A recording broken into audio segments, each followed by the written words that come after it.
Oi, gente, tudo bem? Eu me chamo Maite Hitz, eu sou historiadora e diretora do Museu da Lava Jato. Hoje a gente vai conversar um pouquinho sobre os conceitos de museu digital, museu virtual e toda essa questão desses museus digitais que estão surgindo nos últimos anos. Esse é o primeiro vídeo do nosso setor educativo que inaugurou agora em julho e que vai trazer muita novidade para vocês em relação ao material didático, videoaulas, palestras, eventos e muitas coisas para a gente discutir essa parte da educação museal e também trazer à tona essa questão da história do tempo presente, do golpe de 2016 até aqui, passando pela Operação Lava Jato, pelo Memorial da Vigília Lula Livre e tudo que a gente tem aqui dentro do nosso museu para que a gente possa criar uma educação cada vez mais democrática e um acesso ao nosso museu também cada vez mais democrático. Então vamos lá? O Museu da Lava Jato ele foi inaugurado em 1º de agosto de 2022 e ele se divide em 3 pilares. Quais são esses 3 pilares? Primeiro, a gente tem o Centro de Documentação, que é dividido entre centro jurídico e centro jornalístico. O que você vai encontrar no centro jornalístico? Mais de 55 mil notícias catalogadas em filtros para que pesquisadores possam procurar, todas elas relacionadas ao Museu da Lava Jato, aos processos, a todas essas questões. E o centro jurídico, ele tem todos os processos, né? A maioria dos processos é um projeto que a gente vai ficar anos alimentando, então até agora a gente tem cerca de mais de 50 processos ali, está sendo sempre atualizado, né? Constantemente atualizado.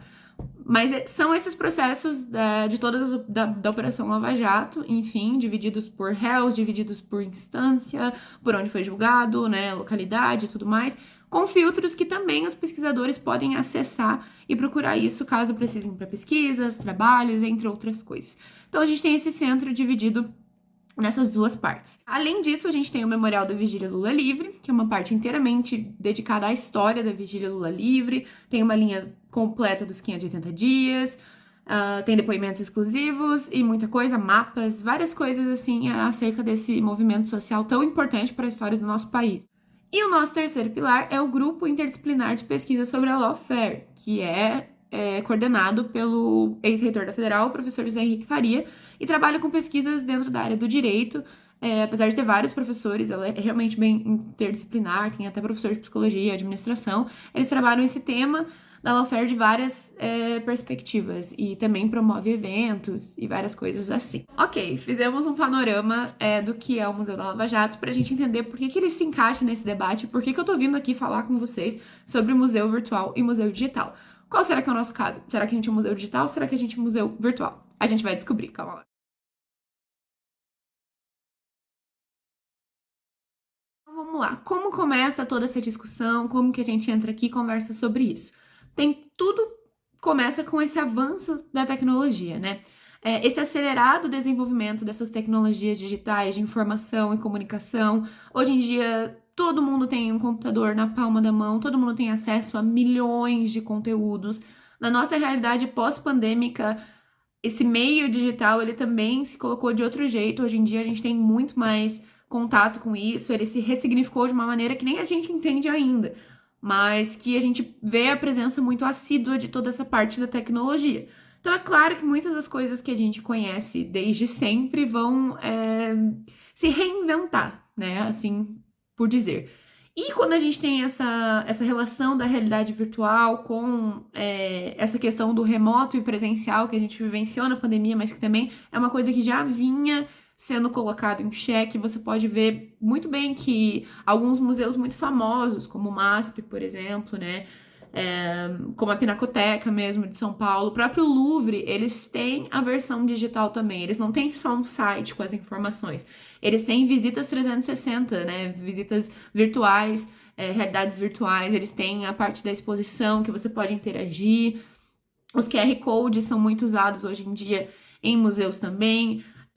Um exemplo mais perto da galera aqui, né? O museu ele é digital, mas a equipe fica em Curitiba. A gente trabalha em Curitiba.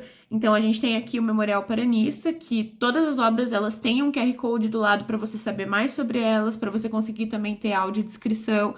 Então a tecnologia ela sofreu um avanço também dentro desses espaços de memória, dentro dessas instituições.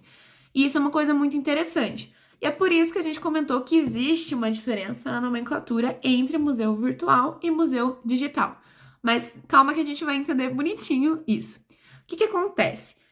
Existem terminologias específicas, conforme foram surgindo esses museus, que no começo eram chamados de cybermuseus, com a questão da internet e tudo mais, viu uma necessidade acadêmica de estabelecer uma terminologia para diferenciar esses tipos de instituição e onde que eles se encaixam. Então, primeiramente, se a gente quiser pensar em um museu digital, né, digital e virtual parece ser a mesma coisa, mas existe uma diferença sim. Quando a gente pensa em museu digital, a gente vai pensar em um museu que ele tem uma interface na web, que ele tem a sua parte digital bonitinha, mas que ele também tem a sua parte presencial, que são os exemplos que eu comentei agora, que é o MASP, né, o Museu de Arte Contemporânea de São Paulo, a Pinacoteca também tem isso, o Louvre, vários desses museus hoje em dia, praticamente quase todos que têm sede presencial, têm a sua parte na web também, porque é uma coisa inerente na sociedade. A gente precisa cada vez mais dessa conexão entre esses dois, né, essas duas partes, tanto presencial quanto virtual. Então, quando a gente fala de museu digital, a gente está falando de um museu que já existe em forma física e entrou no mundo digital e equilibra os dois, certo? Então, não só um site de museu, né? Não só apenas ter um site, mas aquilo que eu falei para vocês, uma ferramenta de uma galeria digital, tá em algum aplicativo, ter quando você coexiste com os QR Codes na exposição presencial e leva até o meio virtual, existe essa interação entre o museu físico e o museu digital. Então, a nomenclatura fica que o museu digital é dentro dessas questões, desses conceitos. Então, né, tem que ter esse balanço entre um e outro. Já a questão do museu virtual, que é a diferença que a gente vai estar conversando aqui hoje, que vai ser mais focado, né, está sendo mais focado nessa diferença, museu digital e museu virtual, porque como eu falei para vocês, no começo era do cybermuseu, então também tem a definição de cybermuseu lá dos anos 90 e várias outras nomenclaturas. Mas hoje, como os nossos vídeos são rapidinhos aqui de conversa, vai ser só sobre o museu virtual e digital.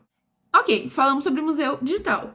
O Museu da Lava Jato não se aplicou, como a gente pode ver, porque nós não temos uma sede física, nós somos um museu inteiramente virtual. Então, ele vai ser essa coleção organizada de artefatos eletrônicos, por assim se dizer, e esse recurso de informações, recursos de projetos, recursos de debates virtuais que a gente consegue trazer como palestras que a gente faz, por exemplo, através do Jeep Lawfare, elas são palestras virtuais totalmente, elas não têm um meio presencial, elas são remotas.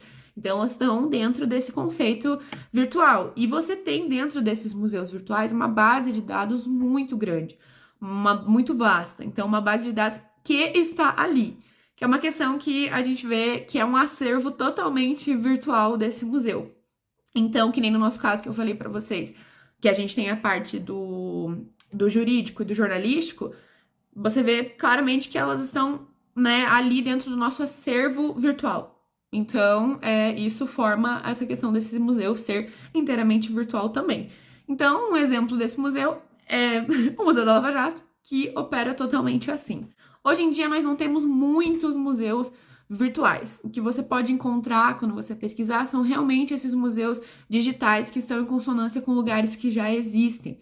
E, claro, isso não se aplica só a museus. A gente tem algumas galerias também, que nem é o caso da Japan House São Paulo, que é uma tour virtual, tem a rotação de exposições e ela complementa todo esse papel que existe lá, né, dentro da galeria, virtualmente. E a gente pode ver que hoje em dia é muito forte o debate sobre essa nomenclatura e sobre os museus virtuais em si, porque a gente vê toda essa migração dos museus tradicionais, dos museus físicos, enfim, museus muito bem conceituados e realmente muito tradicionais, essa é a palavra, estarem migrando para o meio digital.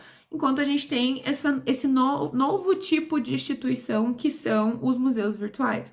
Então é uma coisa muito nova, é uma coisa que a gente está acompanhando ainda acontecendo, que a gente está vendo como aplicar. Nós mesmos no Museu da Lava Jato estamos tentando fazer tentando descobrir cada dia mais formas de atingir as pessoas com os nossos conteúdos, de levar isso para a sala de aula, como é a questão do setor educativo, ou até mesmo para formações de bases, para a periferia, todo esse jeito da gente conseguir compartilhar e tornar esse conteúdo cada vez mais acessível e cada vez mais democrático. Nossa discussão de hoje foi essa.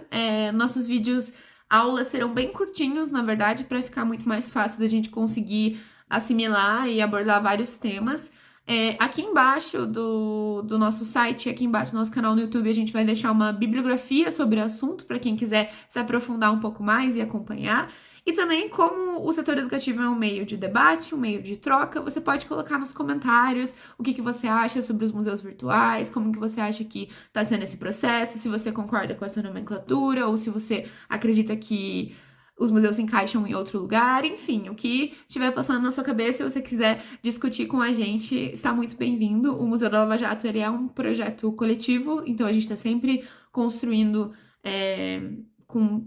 de uma forma realmente coletiva em comunidade. Então, por favor, se vocês quiserem comentar, se vocês tiverem ideias, vontades de alguns vídeos do educativo que vocês querem que a gente trabalhe melhor e se aprofunde mais, de conteúdos que já estão no site, estão totalmente convidados. Enfim, muito obrigada. Esse foi o nosso primeiro vídeo do setor educativo. Espero que o primeiro de muitos. E é isso. Tchauzinho!